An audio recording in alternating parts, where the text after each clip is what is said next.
श्री सत्यनारायण कथा अध्याय पहिला. श्री गणेशाय नमः. एकदा नैमिषारण्यात राहणाऱ्या शौनकादिक ऋषींनी पुराण सांगणाऱ्या सुतांना प्रश्न विचारला. ऋषी विचारतात, हे मुनिश्रेष्ठा, मनातील सर्व फले कोणत्या व्रताने अथवा तपश्चर्याने मिळतात ते ऐकण्याची इच्छा आहे, कृपा करून सांगा.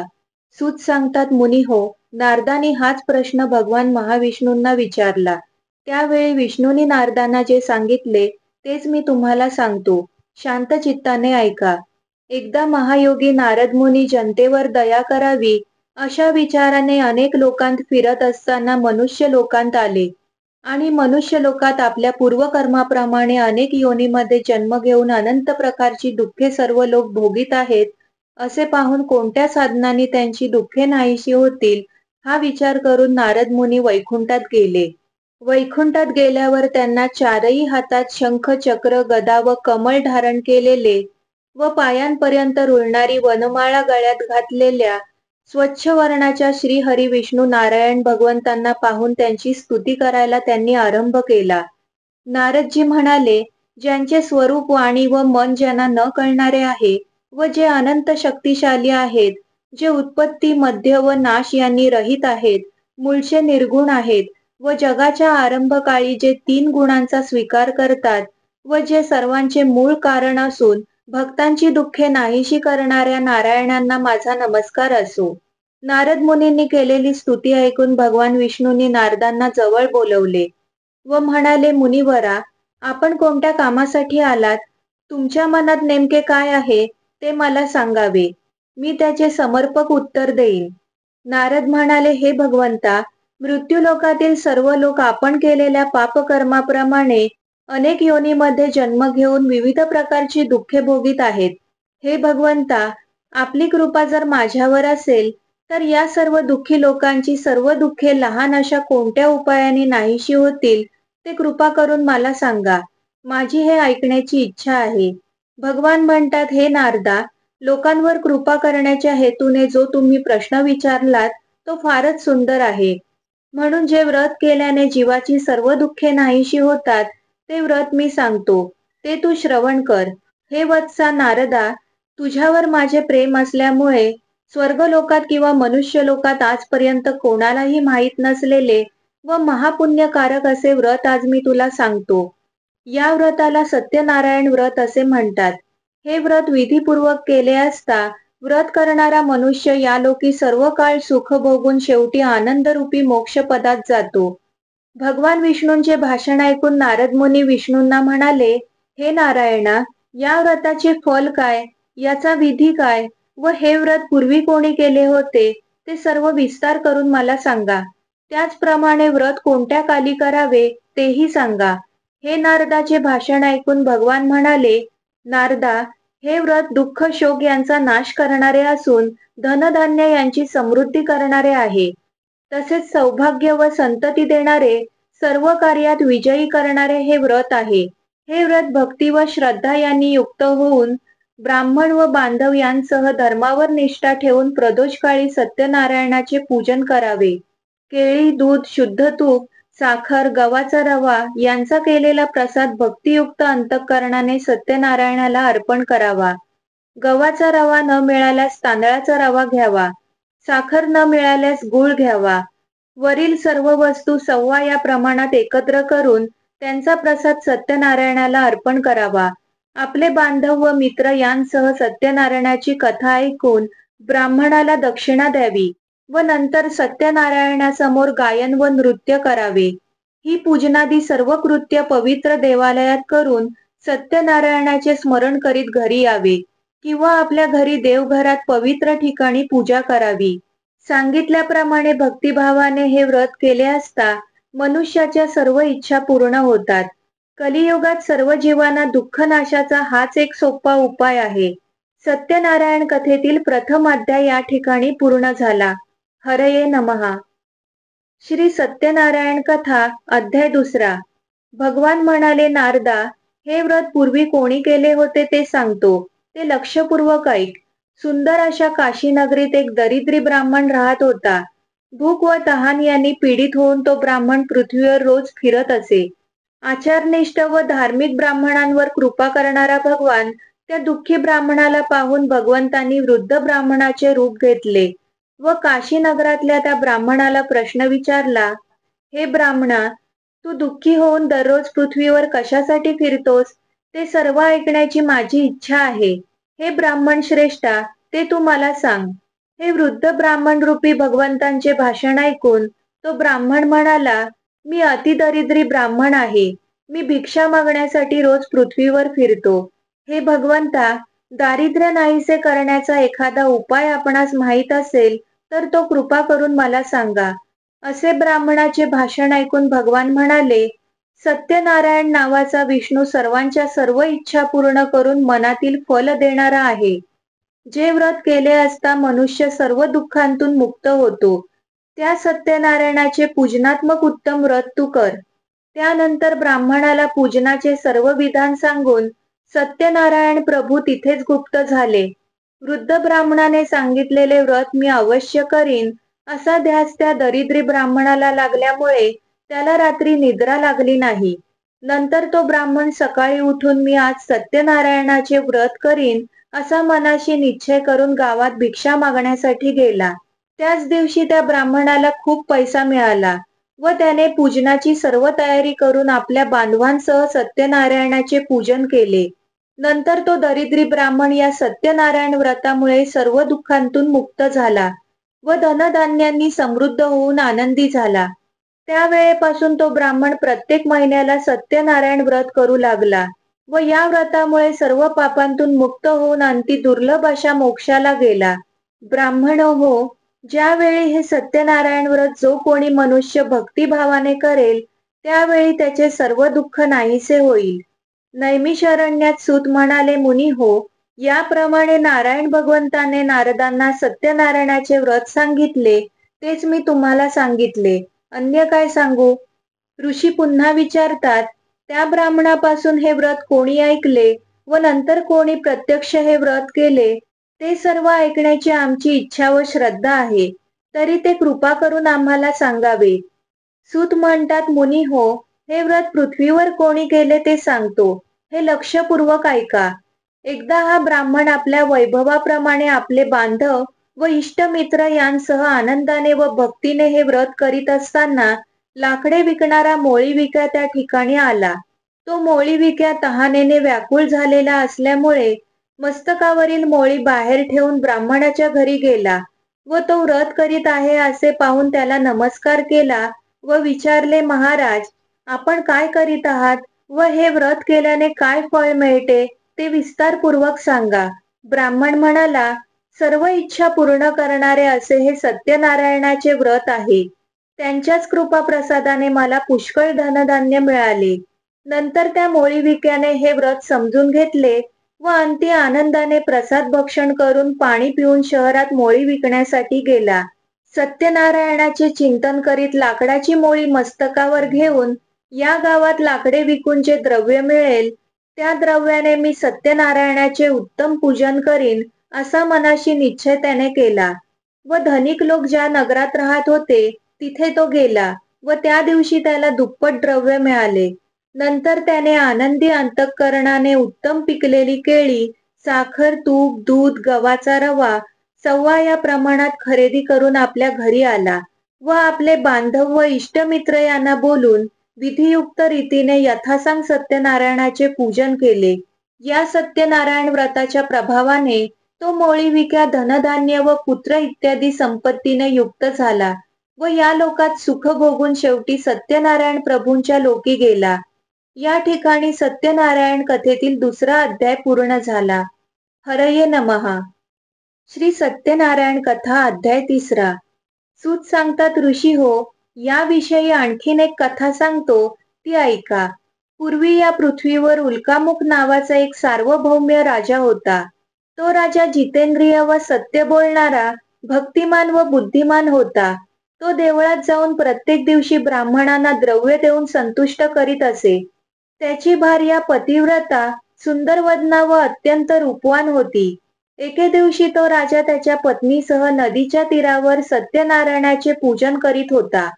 त्यावेळी साधू आणि व्यापारासाठी पुष्कळ द्रव्य घेऊन राजा पूजन करीत होता त्या ठिकाणी आला व नौका नदीच्या तीरावर उभी करून राजाजवळ आला व व्रत करणाऱ्या राजाला पाहून अत्यंत विनयाने विचारू लागला. साधू आणि भक्तियुक्त अंतःकरणाने म्हणाला, हे राजा, हे तू कसले पूजन करीत आहेस ते सविस्तर मला सांग. माझी ऐकण्याची इच्छा आहे. राजा म्हणाला, हे साधू, पुत्र धन इत्यादी प्राप्त व्हावे या हेतूने अतुल तेजस्वी सर्व मनोरथ पूर्ण करणाऱ्या सत्यनारायण विष्णूंचे पूजनात्मक व्रत मी भार्येसह करीत आहे. राजाचे हे वाक्य ऐकून अत्यंत आदराने साधू आणि म्हणाला, महाराज, आपण हे व्रत विस्तार करून मला सांगा. जसे सांगाल तसे मी हे व्रत करेन. मला पण संतती नाही, ती या व्रतामुळे नक्की होईल. असे बोलून व्यापारासाठी अन्य गावी न जाता आनंदाने साधू आणि घरी परत आला व त्याने संतती देणारे हे व्रत आपल्या भार्येला सांगितले. ज्यावेळी मला संतती होईल त्यावेळी मी सत्यनारायणाचे व्रत करीन असा नवस पण त्याने केला. अशा प्रकारचे व्रत शीलवान साधुवाण्याने आपल्या लीलावती नावाच्या भार्येला सांगितले. नंतर सुंदर, धार्मिक व पतिव्रता अशी त्याची लीलावती नावाची भार्या आनंदी अंतःकरणाने पतीची सेवा करीत असता सत्यनारायणांच्या कृपाप्रसादाने गर्भवती झाली. नंतर तिला 10वा महिना सुरू होताच एक कन्या रत्न प्राप्त झाले. ती कन्या शुक्ल पक्षातील चंद्राप्रमाणे प्रत्येक दिवशी वाढू लागली व म्हणूनच तिचे नाव कलावती असे ठेवले. नंतर काही दिवसांनी त्या लीलावतीने साधू आण्याला गोड वाणीने प्रश्न विचारला, महाराज, पूर्वी केलेला नवस आपण विसरलात का? पूर्वी केलेल्या नवसाचे सत्यनारायणाचे व्रत आपण का करीत नाहीत? असा तिचा प्रश्न ऐकून साधू आणि म्हणाला, हे प्रिये, कलावतीच्या लग्नाच्या वेळी हे सत्यनारायणाचे व्रत मी करीन. अशा प्रकारे भार्येचे समाधान करून व्यापारासाठी साधू आणि दुसऱ्या गावाला निघून गेला. त्याची कन्या कलावती गुणांनी व वयाने मोठी होऊ लागली. साधू आण्याने आपली मुलगी लग्नाला योग्य झाली आहे असे पाहून मित्रमंडळींबरोबर विचार केला व लगेच उत्तम वर शोधण्यासाठी एका दूताला आज्ञा केली. तो दूत आज्ञेप्रमाणे वर शोधण्यासाठी कांचन नावाच्या नगराला आला. नंतर तो दूत एका वाण्याच्या मुलाला घेऊन परत आला. त्यावेळी सर्व गुण संपन्न व सुंदर अशा वाण्याच्या मुलाला पाहून त्या साधू आण्याने आपल्या जातीबांधवांसह आनंदी अंतःकरणाने त्या वैश्यपुत्राला विधियुक्त कन्यादान केले. त्या विवाहाच्या वेळी मात्र दुर्दैवाने पूर्वी नवस केलेले सत्यनारायणाचे व्रत करण्यास तो विसरला. त्यामुळे भगवान रागावले. नंतर तो व्यापारात चतुर असणारा साधुवाणी नेहमीप्रमाणे व्यापारासाठी जावयासह निघून गेला आणि सिंधू नदीच्या जवळ असणाऱ्या रम्य अशा रत्नपुरामध्ये जाऊन आपल्या श्रीमान जावयासह तो साधुवाणी व्यापार करू लागला. ते दोघे चंद्रकेतूच्या नगरात व्यापार करीत असताना काही काळ उत्तम गेला. इतक्यातच सत्यनारायण प्रभूंनी हा वाणी आपल्या सत्यनारायण पूजनाच्या प्रतिज्ञेपासून भ्रष्ट झाला आहे म्हणून याला भयंकर दुःख प्राप्त हो असा शाप दिला. शाप दिल्यानंतर थोड्याच दिवसांत चंद्रकेतूच्या राजवाड्यात चोरी झाली व तो चोर चोरलेले द्रव्य घेऊन साधू आणि ज्या ठिकाणी राहत होता त्या ठिकाणी आला. आपल्या मागून राजदूत येत आहेत असे पाहून तो चोर घाबरला व चोरलेले द्रव्य साधुवाण्याच्या दाराजवळ टाकून तो चोर पळून गेला. इतक्यात ते राजदूत सज्जन साधुवाणी ज्या ठिकाणी राहत होता त्या ठिकाणी आले व त्यांनी चोरीस गेलेले राजद्रव्य त्या ठिकाणी पाहिले व हेच ते चोर आहेत असे समजून त्या दोघांना बांधले व राजासमोर नेले व राजांना म्हणाले, आज्ञा करावी. राजाने विशेष विचार न करता त्यांना बंदीशाळेत टाकण्याची आज्ञा केली व लगेच राजदूतांनी त्या दोघांना बेड्या घालून किल्ल्यातील कारागृहात टाकले. त्यावेळी आम्ही चोर नाही असे ते म्हणत होते, परंतु सत्यदेवाच्या मायेमुळे त्यांचे बोलणे कोणीही ऐकले नाही. उलट साधुवाण्याचेच सर्व द्रव्य जप्त केले. सत्यनारायणाच्या शापामुळे साधुवाण्याच्या भार्येला फार दुःख झाले व त्याच्या घरातील सर्व द्रव्य चोरांनी चोरले. तेव्हापासून मानसिक दुःख व रोग यांनी व्याप्त होऊन क्षुधा व तृष्णा यांनी दुःखी झालेली साधुवाण्याची भार्या प्रत्येक घरी भिक्षा मागण्यासाठी फिरू लागली. साधुवाण्याची मुलगी कलावती पण घरोघरी भिक्षा मागू लागली. एके दिवशी भुकेने व्याकुळ झालेली अशी कलावती एका ब्राह्मणाच्या घरी गेली व त्या ठिकाणी तिने सत्यनारायणाचे पूजन चाललेले पाहिले आणि तेथे ती बसली व नंतर कथा ऐकून सत्यनारायण प्रभूंची प्रार्थना केली व प्रसाद भक्षण करून आपल्या घरी गेली. त्यावेळी फार रात्र झाली होती. त्यामुळे आईने कलावतीस प्रेमाने असे विचारले की हे मुली, तू इतकी रात्र होईपर्यंत कुठे होतीस? तुझ्या मनात काय विचार चालू आहे? ते ऐकून कलावती म्हणाली, हे आई, मी ब्राह्मणाच्या घरी सर्व इच्छा पूर्ण करणारे व्रत पाहिले. मुलीचे वाक्य ऐकून आनंदी झालेली साधूवाण्याची भार्या सत्यनारायणाचे व्रत करण्यास तयार झाली व त्या पतिव्रता असणाऱ्या साधूवाण्याच्या भार्येने आपला पती व जावई लवकर घरी येवोत असा संकल्प करून बांधव व इतर आप्तजनांसह सत्यनारायणाचे पूजन केले व ती म्हणाली, हे भगवंता, माझ्या पतीचे व जावयाचे अपराध क्षमा करण्यास आपण समर्थ आहात, अशी सत्यनारायणाची प्रार्थना केली. त्यावेळी भगवान सत्यनारायण व्रताने संतुष्ट झाले. नंतर चंद्रकेतूच्या स्वप्नात जाऊन त्यांनी सांगितले, हे नृपश्रेष्ठा, तू जे 2 वाणी बंदिशाळेत टाकले आहेस ते सकाळी सोडून दे. तसेच हे राजा, तू जे त्यांचे धन घेतले आहेस ते त्यांना त्यांचे परत दे. असे जर तू नाही केलेस तर धनपुत्र व राज्य यांच्यासह मी तुझा नाश करीन. असे राजा स्वप्नात सांगून सत्यनारायण भगवान अदृश्य झाले. नंतर प्रातःकाळी राजाने सभेमध्ये बसून स्वजनांसह सर्वांना ते स्वप्न सांगितले व जे 2 वाणी आपण बंदिशाळेत टाकले आहेत त्यांना लवकर मुक्त करा अशी दूतांना आज्ञा केली. दूतांनी राजाच्या आज्ञेप्रमाणे साधूवाणी व त्याचा जावई या दोघांना बंधमुक्त करून राजासमोर आणले व हात जोडून नम्रपणे म्हणाले, महाराज, आपल्या आज्ञेप्रमाणे बंदिशाळेतून मुक्त करून दोन्हीही वैश्यपुत्र आणले आहेत. नंतर साधूवाणी व त्याचा जावई यांनी चंद्रकेतू राजाला नमस्कार केला व पूर्वीचा वृत्तांत आठवून शिक्षेच्या भीतीमुळे त्यांनी काहीच भाषण केले नाही. त्या दोघा वाण्यांना पाहून चंद्रकेतू राजा आदराने म्हणाला, वैश्य हो, तुमच्या दैवयोगाने तुम्हाला दुःख भोगावे लागले. आता भीती नाही. असे बोलून त्यांच्या बेड्या काढून शौर्यकर्म व मंगल स्नान करविले. नंतर त्या दोघांचा वस्त्र व अलंकार देऊन गौरव केला व नम्रपणे त्यांना अत्यंत संतुष्ट केले व त्या वाण्याचे जे द्रव्य घेतले होते ते त्यांना दुप्पट करून दिले व म्हणाला, हे साधू, आपण आपल्या घरी जा. नंतर त्या दोघांनी राजाला नमस्कार केला व म्हणाले, आम्ही आपल्या कृपेने घरी जातो. या ठिकाणी सत्यनारायण कथेतील 3रा अध्याय पूर्ण झाला. हरये नमः. श्री सत्यनारायण कथा अध्याय 4. नंतर साधूवाण्याने आपणास वाटेत विघ्ने येऊ नयेत म्हणून ब्राह्मणास दक्षिणा देऊन आशीर्वाद घेतला व जावयासह स्वतःच्या नगरास गेला. तो साधूवाणी काही थोडा दूर गेल्यावर संन्यास वेश धारण करणाऱ्या सत्यनारायण प्रभूंनी साधूवाण्याची परीक्षा घेण्यासाठी त्याला प्रश्न विचारला, हे साधू, या तुझ्या नौकेत काय आहे ते सांग. धनाने उन्मत्त झालेले ते दोघे वाणी त्याची निंदा करून हसू लागले व म्हणाले, संन्यासी बुवा, आमचे द्रव्य नेण्याची तुमची इच्छा आहे काय? आमची नौका वेली व पाने यांनी भरलेली आहे. असे साधूवाण्याचे उन्मत्तपणाचे भाषण ऐकून भगवान म्हणाले, तुझे बोलणे खरे हो. असे बोलून संन्यास वेश धारण करणारे भगवान तेथून गेले व तिथून थोड्याच अंतरावर असलेल्या समुद्राच्या तीरावर बसले. संन्यासी दूर गेल्यावर साधूवाण्याने आपले नित्यकर्म केले व नौकेकडे गेला आणि पाहिले तर काय, हलकेपणामुळे नौका वर आलेली पाहून साधूवाणी आश्चर्यचकित झाला. नौकेत वेली व पाने पाहून तो साधूवाणी मूर्छा येऊन जमिनीवर पडला. नंतर थोड्या वेळाने सावध होऊन चिंता करू लागला. त्यावेळी साधूवाण्याचा जावई म्हणाला, महाराज, आपण शोक का करता?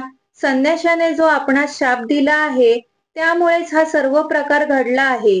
तो संन्यासी पाहिजे ते करण्यास समर्थ आहे. म्हणून आपण त्याला शरण जाऊ, म्हणजे आपली सर्व मनोरथे पूर्ण होतील. असे जावयाचे भाषण ऐकून साधूवाणी यतीजवळ गेला व त्याला पाहून भक्तीने नमस्कार केला व आदराने बोलू लागला, महाराज, मी जे आपल्याजवळ खोटे बोललो त्या अपराधाची क्षमा करा. असे म्हणून त्याने पुन्हा पुन्हा नमस्कार केला व तो साधूवाणी अतिशय दुःखी झाला. संन्यास वेशधारी भगवान शोक करणाऱ्या साधूवाण्याला म्हणाले, शोक करू नकोस, मी सांगतो ते ऐक. तू माझ्या पूजनाविषयी पराडमुख आहेस व म्हणूनच माझ्या आज्ञेने तुला वारंवार दुःख प्राप्त झाले. हे ऐकून साधू आणि भगवंतांची स्तुती करू लागला. साधू आणि म्हणाला, तुमच्या मायेने मोहित झालेले ब्रह्मादिक देवही तुमचे गुण व रूप जाणू शकत नाहीत. हे प्रभो, हे आश्चर्य आहे. तुमच्या मायेने मोहित झालेला मी मूर्ख आहे. मी आपणास कसा जाणेन? माझ्यावर कृपा करा. मी यथाशक्ती आपले पूजन करीन. मी आपणास शरण आलो आहे. माझे रक्षण करा. माझे पूर्वीचे द्रव्य मला मिळावे. असे साधूवाण्याचे भक्तियुक्त वाक्य ऐकून भगवान संतुष्ट झाले व साधूवाण्याला इच्छित वर देऊन अदृश्य झाले. नंतर साधूवाण्याने नौकेवर जाऊन पाहिले तर पूर्वीप्रमाणे नौका द्रव्याने भरलेली आहे असे त्याला दिसले व सत्यनारायणाच्या कृपेनेच हे सर्व मला मिळाले आहे असे म्हणून साधूवाण्याने आपल्या बांधवांसह सत्यनारायणाचे यथासांग पूजन केले व सत्यनारायणाच्या कृपाप्रसादाने आनंदी आनंद झाला व प्रयत्नाने नौका नदीत लोटून आपल्या घरी गेला. नंतर साधू आणि जावयाला म्हणाला, ही पहा माझी रत्नपुरी नगरी. असे बोलून द्रव्याचे रक्षण करणारा एक दूत घरी पाठवला. तो दूत नगरात गेला व साधूवाणेच्या भार्येला पाहून त्याने नमस्कार केला व हात जोडून तिला अपेक्षित असणारे वाक्य बोलू लागला. तो म्हणाला, बांधव व पुष्कळ द्रव्य यांसह साधू आणि जावयाला बरोबर घेऊन आपल्या नगराच्या जवळ आले आहेत.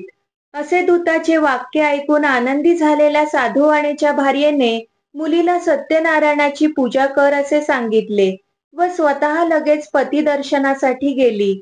आईचे वाक्य ऐकून तिने सत्यनारायणाचे व्रत पूर्ण केले, परंतु प्रसाद भक्षण न करता पती दर्शनासाठी उत्सुक झालेली ती तशीच गेली. त्यामुळे रागावलेल्या सत्यनारायण प्रभूने तिचा पती असलेली नौका द्रव्यासह पाण्यात बुडवली. त्यावेळी त्या ठिकाणी आलेल्या कलावतीला तिचा पती दिसला नाही. त्यामुळे अत्यंत शोकाने ती रडत भूमीवर पडली.